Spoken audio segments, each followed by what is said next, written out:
চুরাইবাড়িতে শুরু হচ্ছে বহুচর্চিত night cricket tournament. মূলত চুরাইবাড়ি থানা ও স্থানীয় ফ্রেন্ডস ক্লাবের যৌথ উদ্যোগে ও পরিচালনায় এই নাইট ক্রিকেট টুর্নামেন্ট অনুষ্ঠিত হয়ে থাকে।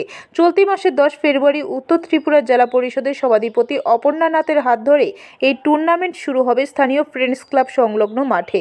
চলবে সপ্তাহ দিনব্যাপী। এবছর চতুর্থ এডিশনের খেলায় মোট 32টি দল অংশগ্রহণ করবে বলে জানান পরিচালন কমিটির সদস্য জন্মজিৎ কানু। এদিকে সাংবাদিকদের মুখোমুখি হয়ে খেলা কমিটির সম্পাদক বিশ্বজিৎ দেব জানান, 6 সাইড নিয়মে খেলা হবে এবং প্রতিদিন ম্যান অব দ্য ম্যাচ সহ চ্যাম্পিয়ন দলকে নগদ 30,000 টাকা ও ট্রফি এবং রানার্স দলকে 20,000 টাকা সহ ট্রফি প্রদান করা হবে।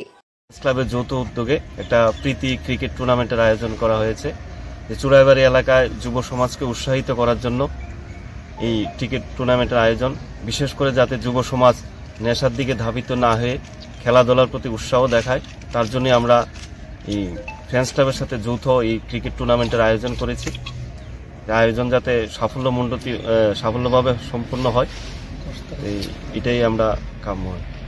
ব্যুরো রিপোর্ট, খবর ত্রিপুরা।